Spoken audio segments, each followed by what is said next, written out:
Muito bem, começando o nosso piloto Pod hoje.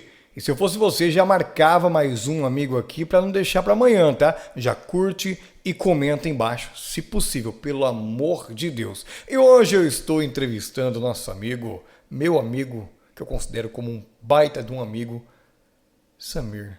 Ou Abraão, qual que você prefere? Boa tarde, boa noite, bom dia. Não sabemos, sei, né? Não sabemos. É uma satisfação estar aqui nesse pod hoje e pode me chamar de Abraão Samir ou Samir Abraão, só não de Sônia Abraão. Cuidado, viu? Meu querido, quantos anos você tem? Eu tenho. O pessoal conhecer, né? Ninguém conhece. Não sei se o pessoal conhece você. Eu sei que você está viajando bastante para São Paulo, viu? Bastante para São Paulo. Mas eu não sei como é que tá aí. Eu não sei se o pessoal conhece aí em Londrina em geral. Mas quantos anos? Tenho 37 anos. Casado? 36. 36? Depois dos 30 você acaba esquecendo o restante, né? Caramba. Você não conta mais ele. Com essa lata, hein? Rapaz! Parece de 15, né? Claro. Basicamente. Casado, solteiro? Casado, 2 filhos. Pastor? Quanto tempo? Pastorado, eu comecei com 11 anos de idade auxiliando na igreja, né? E hoje eu tenho 35. Mas pastor mesmo vai ser uns 9, 10 anos para mais. Vou fazer uma pergunta para você, eu espero que você não me leve a mal, tá? Eu vou fazer umas piadinhas... Vamos lá. Idiotas, vamos se dizer. No céu tem fila? Ou é igual o banco, onde sempre chama alguém que chega depois de você? Tem uns que tá demorando, né? E porque aí? tem uns que saem da fila. Você acha que não sei, né? Outra pergunta. Vamos lá.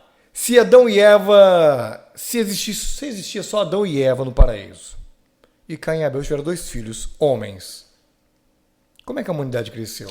É porque não tinha televisão. Pô, você tá afiado hoje, hein? Que é isso, cara? E detalhe, você falou homens, né? Homens, Não era contado as mulheres naquela época, né? Por isso que... Eu não sabia Por disso. isso que só contou a história de Adão, do Caim e de Abel. Então vamos entrar nesse tópico, então. Boa. Top. Vamos lá, então. Por que não contavam as mulheres? É a questão mais cultural, né? O pessoal do Oriente Médio ali para aquela região, até mesmo a Europa, né? Tinha essa cultura. Hoje que as mulheres elas estão mais em evidência. Por exemplo, o apóstolo Paulo ele falava bastante sobre escravidão. Ele não falava que o escravo ele era livre, mas ele também não apoiava a escravidão. Porque o tempo, naquele período, naquela época, existia bastante regiões que ele viajava que a escravidão ela prevalecia. Nós vemos a carta de Timóteo que existia um escravo que o apóstolo Paulo conheceu nas prisões, ele era fugitivo e ele mandou esse escravo de volta agora como irmão, né, para ele ser recebido por Timóteo ali.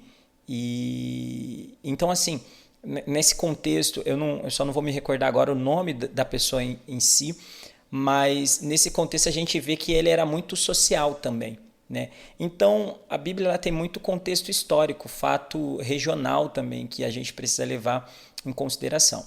Então, quando Jesus ele fez a multiplicação dos 5 pães e 2 peixinhos, o escritor ele escreveu, que foi o Mateus, o Marcos também escreveu, e Jesus multiplicou e alimentou 5.000 homens, aí ele diz, fora mulheres e crianças.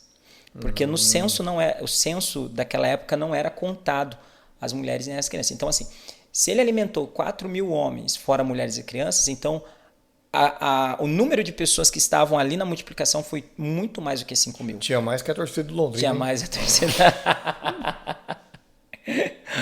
Meu Deus. Quase a torcida do Palmeiras, o Corinthians. Caramba, era gente, hein? É muita gente. E como é que se comunicava desse jeito, sem um microfone, cara? Era uma coisa assim, né? muito estratégico, né? Jesus ele tinha uma estratégia de marketing muito forte, né? Então, assim, ele colocava ele ficava de uma posição que dava para ele poder falar e a voz dele ecoar, né? E assim, se a gente assiste o The Chosen, você vê que os discípulos, eles retransmitia aquilo que ouvia. Então eles ficavam numa certa posição, Jesus falava hoje, aí os discípulos lá ouvia falar hoje. O famoso telefone sem fio. Perfeito. Entendi, legal. E nesse daí não existia uma quebra muito como o telefone sem fio, né? Então a informação ela precisava ser passada. Né? Isso, precisa. Aí você vê também em questão de enxergar e de observar de uma forma, de outro contexto, que o Mateus escreve de uma forma, Marcos escreve de outra forma, Lucas escreve de outra forma, cada um escreve os acontecimentos de forma diferente. O Mateus escreve mais detalhado, o Marcos já em uma outra perspectiva. João já escreve a história de Jesus no contexto de como ele estando, o João, como ele sendo o mais amado de todos, estando no escreve mais na ternura, mais no amor, né? Mais paizão, vamos dizer então, assim. Então, assim, a interpretação daquilo que via também. Então, tem o fato histórico, o contexto e a interpretação daquilo que via. Entendi. Mas sem perder a sua essência. Entendi. Eu acabei de falar, eu lembrei, Filemon e Onésimo. Onésimo era escravo de Filemon. Filemon, ele se converteu através do ministério do apóstolo Paulo e em uma das viagens o apóstolo Paulo encontra Onésimo preso também em uma das prisões. O Onésimo também se converte ao evangelho de Jesus Cristo através do apóstolo Paulo e quando ele entende, ele vê a história que se encaixa, que Filemon foi senhor de Onésimo e Onésimo era escravo de Filemon, o apóstolo Paulo decide então mandar Onésimo de volta e fala para Filemon, receba Onésimo não mais agora como escravo. Onésimo. Caramba, que nome diferente. E Filemon ainda é pior ainda. Tem tantos outros. Meu Deus. Mas assim, e fala assim, não receba mais ele como escravo, mas receba ele como um irmão, né, em Cristo. Essa passagem é muito legal porque o apóstolo Paulo fala assim, e se Onésimo está te devendo alguma coisa, se ele roubou alguma coisa seu, coloca na minha conta que eu, Paulo, pago. Caramba, hein? Nossa, isso é muito forte. Que coisa linda. Falou, coloca na minha conta que eu pago. Tá vendo, doutor? É muito forte isso. Que coisa, hein? Que coisa. Mas eu queria falar um pouquinho mais de Adão e Eva, cara. Eu acho interessante a gente voltar lá em Gênesis, lá atrás. Né? Adão e Eva é Gênesis, né? Isso, tá. Em Gênesis. Eu tô meio perdido, você tá vendo, né? Eu sou um desviado. A pergunta é o seguinte. Adão e Eva, eles tiveram Caim e Abel. Perfeito. Caim matou Abel. Abel foi expulso do paraíso. Foi expulso do local onde ele estava. Caim? Caim, né, Abel? Caim. Porque o Abel já tinha morrido. Então. Pra onde que Abel foi? Tá, depois eu quero entrar nesse assunto. Tá. Aí eu te pergunto. Ele saiu e foi para uma outra cidade. Eu sei que a Bíblia é uma coisa meio atemporal, vamos dizer. Perfeito. É contado numa... É junção de livros e tal em tempos diferentes. Perfeito. Mas não é estranho? Ele sai... Ele vai para o local e casa com uma mulher. Assim, eu acho que a resposta você já trouxe, né? A Bíblia é atemporal. De um versículo ao outro, de um ponto ao outro ponto, ele passa-se muito tempo, muitos anos. Então, de forma reduzida e resumida, é para trazer pontos importantes e principais para nós. É como, por exemplo, se a gente fosse colocar, hoje eu acordei, tomei banho, escovei meu dente, conversei com fulano, fui para tal lugar. Então, se a gente fosse colocar tudo isso aí, ia ser fatos irrelevantes. Então, ia ser muito livro para coisa que não faz sentido para a gente, né, que é o cotidiano. Por exemplo, o The Chosen, tem muitas pessoas que são muito críticos do The Chosen. Eu já vi pregadores... Mas o The Chosen ele tem uma parte mais poética, uma coisa mais para filme. Mas né? tem pessoas que são... Tem muitos pastores que são muito críticos em relação a isso. Em relação também a um filme que saiu agora na Amazon, que é o Davi, a Casa de Davi. Você viu que você é o Messias também?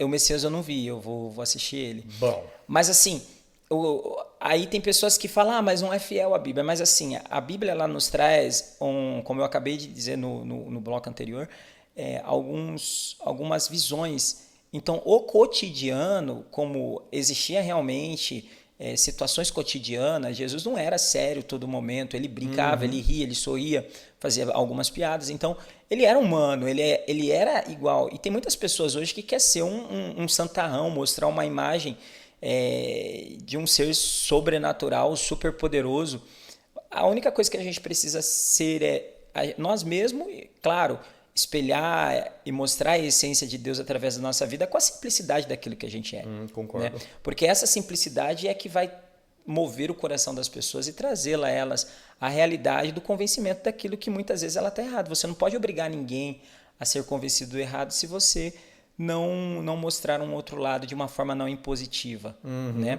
E eu imagino dessa forma. Você explica, você ensina e a pessoa ela se convence daquilo que ela acha que é correto.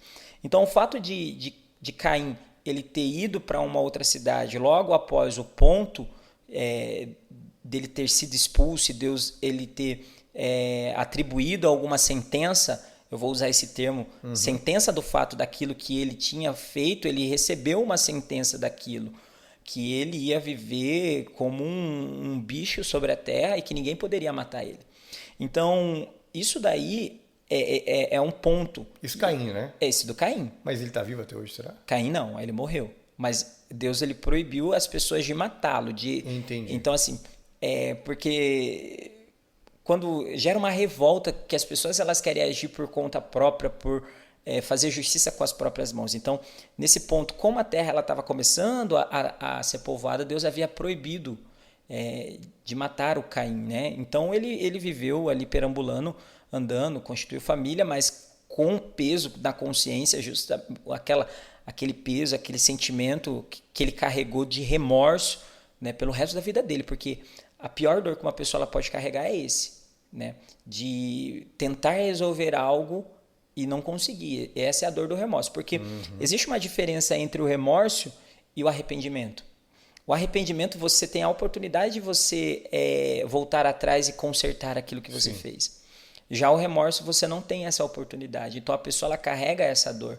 Se ela não aprender em buscar essa cura em Deus e perdoar, e se perdoar e perdoar de todo o coração, ela carrega isso pelo resto da vida. É a mesma coisa, entrando no exemplo, né?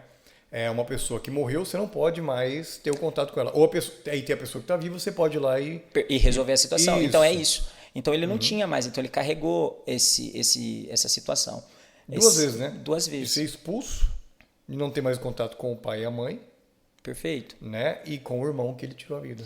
E eu não digo só com o irmão dele, né? Com os outros irmãos, porque ele teve mais irmãos.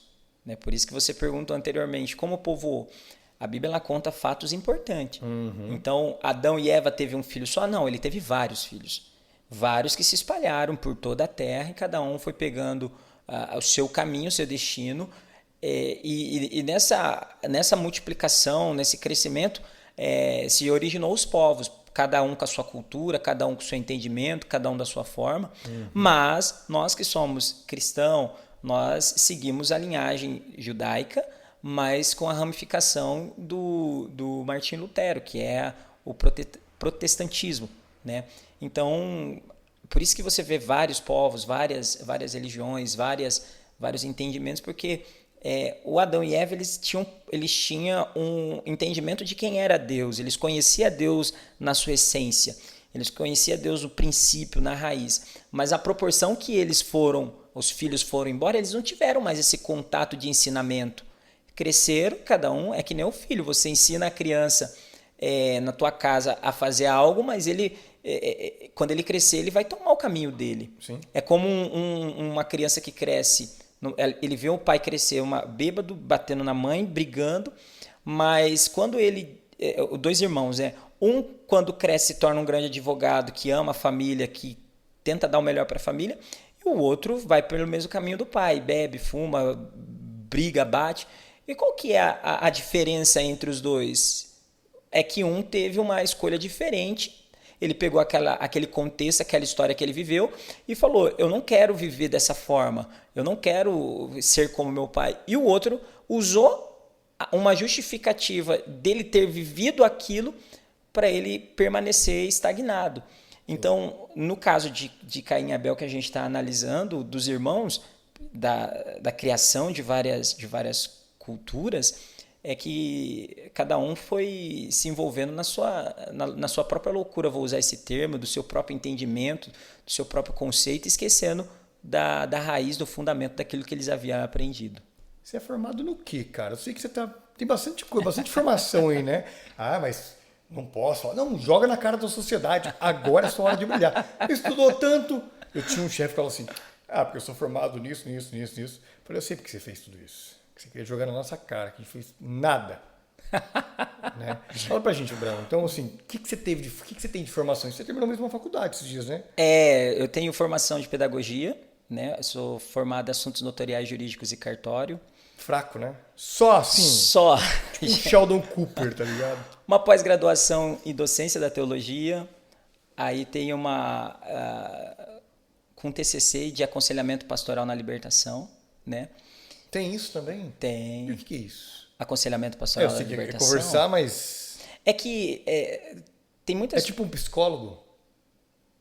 Segue esse caminho, porque assim, quando tem pastores que têm o dom da libertação e tem outros que não têm esse dom de libertação. Tem mais família, tem um segmento diferente, né?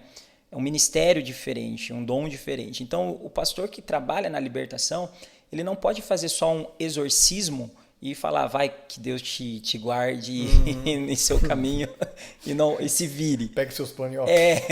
Porque muitas pessoas, elas não têm a libertação completa justamente por causa disso.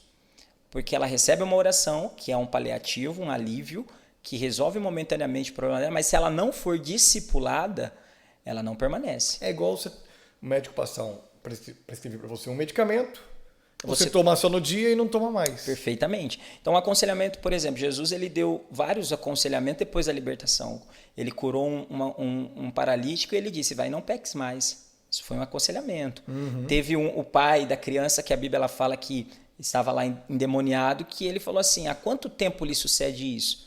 Desde a sua infância. Então, Jesus, primeiro ele conversou. Então, o aconselhamento pastoral da libertação ter um acompanhamento, saber a raiz do problema, tentar corrigir na raiz e orientar a pessoa posteriormente como ela deve proceder. Entendi. E haver uma equipe que faça esse acompanhamento. Então, nesse meu TCC, que foi de 10 de 10, numa faculdade que foi Faculdade Futura, que é uma faculdade secular, né? Para mim, foi muito grandioso eu tirar uma nota dessa, né? Porque eu fundamentei ele totalmente na Bíblia. Foi totalmente na Bíblia. Então, é esse aconselhamento que muitas vezes falta. Orei, a pessoa vai com Deus. Não, você tem que aconselhar, tem que saber. Até o apóstolo Paulo, ele fala que precisa saber até se a pessoa ela tem falta de mantimento em casa, né? Cotidiano. Sim. Não é só vai dizer, vai Deus, vai com Deus. O Tiago também fala sobre isso. Não é só alimentar o espírito, né? E a carne tem que ter esse acompanhamento, né? Apesar que eu sou muito... eu esqueci a palavra, enfático em dizer e atribuir, dar alimento na rua, eu fico um pouco pé atrás, né? Porque eu penso que você primeiro tem que ajudar quem é da casa, quem é da sua congregação, para depois você ajudar quem é de fora. É a mesma coisa que a pessoa fala assim. Estou usando uns exemplos assim para ficar bem fácil para vocês. Mas eu queria tanto evangelizar na África, mas você não cuida nem da sua rua. Perfeito. É a mesma coisa. Mesma coisa. A pessoa não cuida nem de dentro, não, eu vou entregar comida lá fora. É bonito, o trabalho é legal, às vezes a gente faz um tipo de trabalho como esse, mas se você não dá as ferramentas para essa pessoa que está em estado de rua trabalhar ou fazer, ela não vai sair dali, ela vai se acomodar. Sim. Né? Então... É o que mais tem hoje, na verdade, né? Já entrei num outro assunto. Já. Polêmico. Polêmico esse assunto, muito polêmico. Você ajudar uma pessoa que é encostada. Nossa. Vamos lá. Cortes. Você ajudar uma pessoa que é encostada.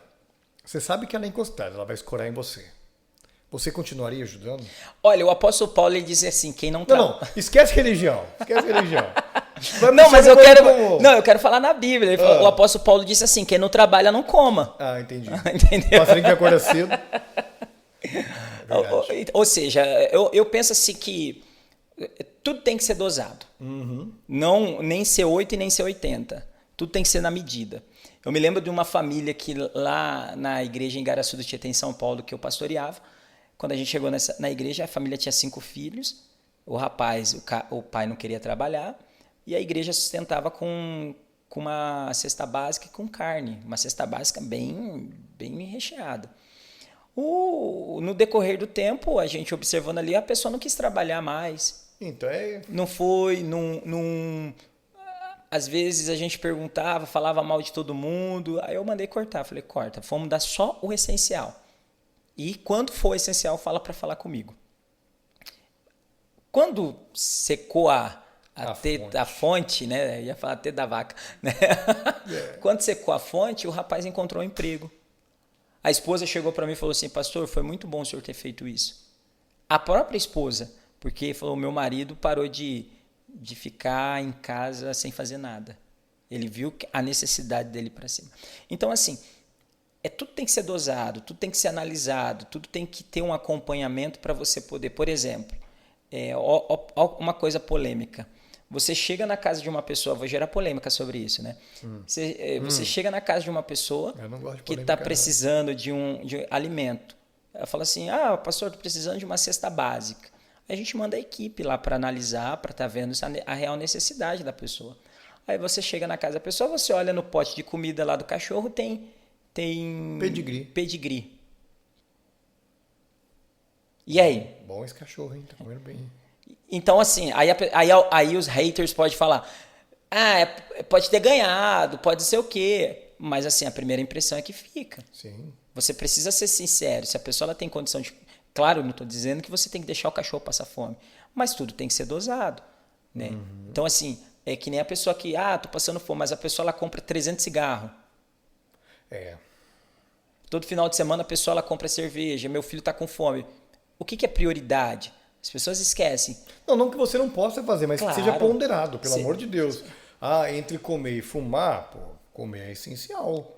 Principalmente eu comer e fumar, ou meu filho comer e fumar, teu filho precisa comer. É verdade. Tô quase derrubando tudo aqui, né? Tô vendo. Então, eu acho que falta um pouquinho de bom senso das pessoas. E aí um termo que a gente usa no direito é a dignidade da pessoa humana, né? Tem pessoa que não tem nem dignidade consigo mesmo. E ela quer que as outras pessoas tenham dignidade para com ela. Quero fazer uma pergunta para você aqui, que eu estou recebendo aqui. Tô nada, mentira. Tá aqui no chat GPT, ó. Tô recebendo não. Se a oração de uma mãe tem mais poder, será que existe um call center no céu só para atender os pedidos das mães? Olha, eu acho que tem.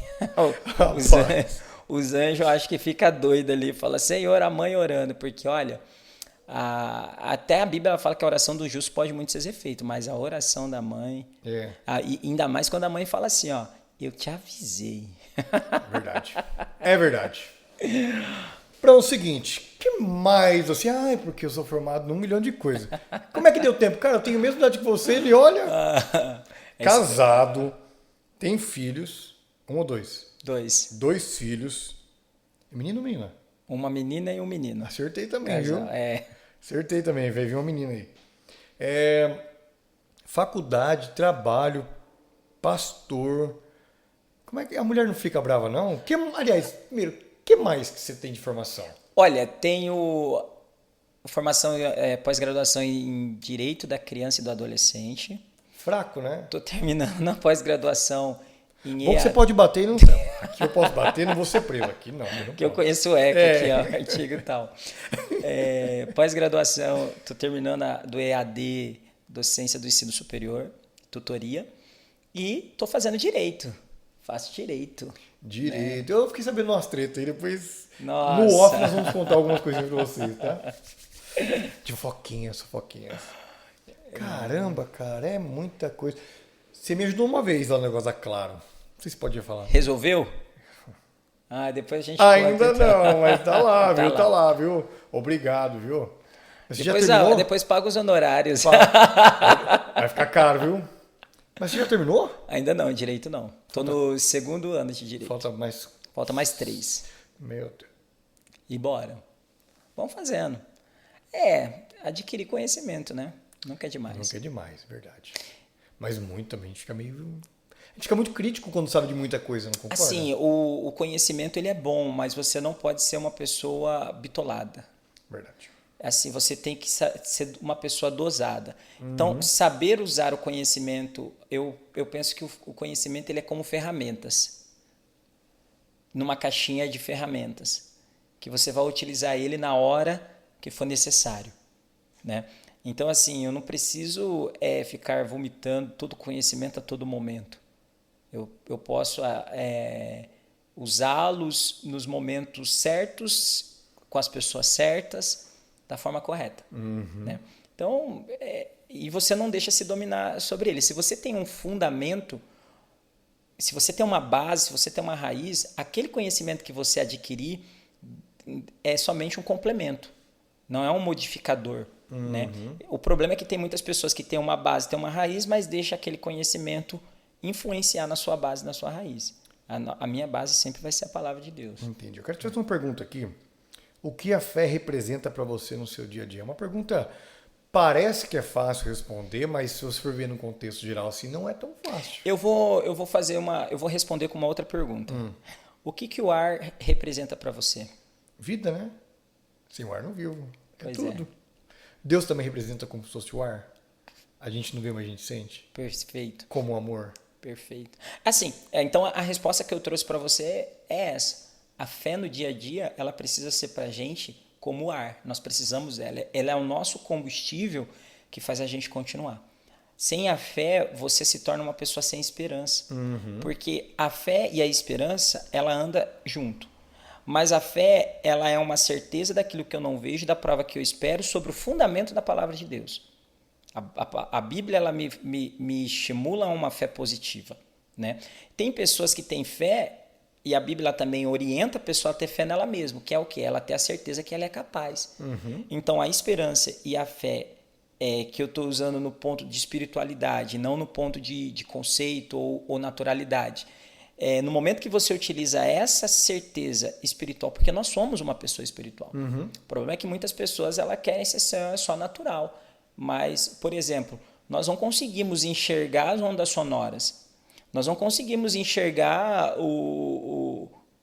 os raios solares, né? O V.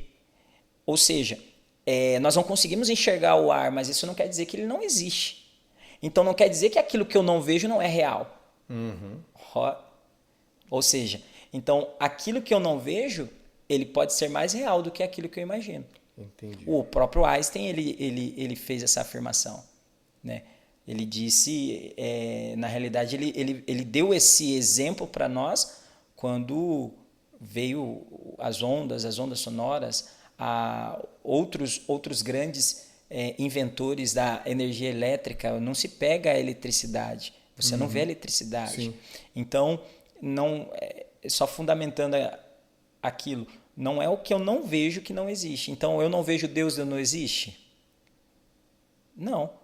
O ar é aquilo que eu acredito. Então ela gera caminhos para situações que às vezes a gente não consegue resolver por nós mesmos. Então, a fé, ela vai criar coisas que não existem como se já fosse, se eu tivesse a certeza. Eu quero fazer uma pergunta bem assim, para a gente finalizar de uma forma bem bonita. Se você pudesse ter um encontro com Deus agora, e você tinha uma pergunta só para fazer, qual seria essa pergunta? Essa daqui Mas não vale aquela... porque qual que é o sentido da vida? Por que nós estamos aqui? Não, mas uma pergunta assim... Por que eu estou passando por isso?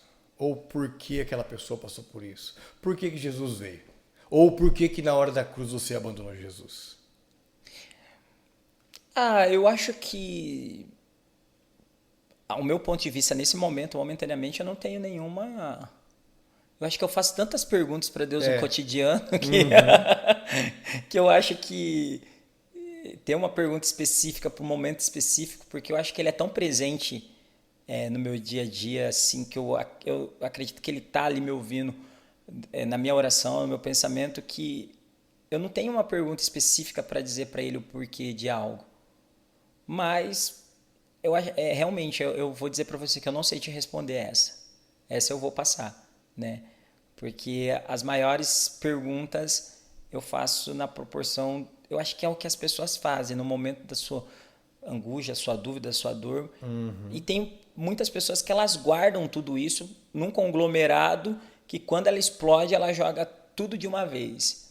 Eu acho que eu não jogo, eu não guardo tudo. Eu vou perguntando comigo mesmo, conversando, falando. E eu acho que é só dessa forma, entendeu? Sou bem doido mesmo. Eu tô vendo, cara. Tô vendo. Brão, muito obrigado Agradeço. por estar comigo nessa peleja, a primeira peleja. Mas eu espero que nós possamos nos encontrar mais, né? Estamos aí à Mandou disposição. mensagem, eu tô com saudade de você. Eu falei, o que você vai fazer amanhã? Vamos gravar. Vamos gravar? Não tô fazendo nada mesmo, vamos gravar. Mas vai dar certo. Eu lembro o dia que você me chamou para tomar um suco, mas não pagou o suco, né? Eu tive que pagar, né? Mas tudo bem.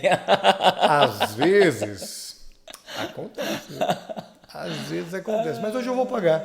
Hoje você vai pagar. Hoje nós vamos sair daqui e eu vou pagar. Aí é coisa boa. Gente, muito obrigado a você que nos acompanhou até agora. Mande sua mensagem aqui embaixo, deixe seu recado. Queria mandar um recado pro pastor, o pastor vai ler lá as mensagens e com certeza ele vai te responder ou no privado ou ali no nosso canal no YouTube, beleza?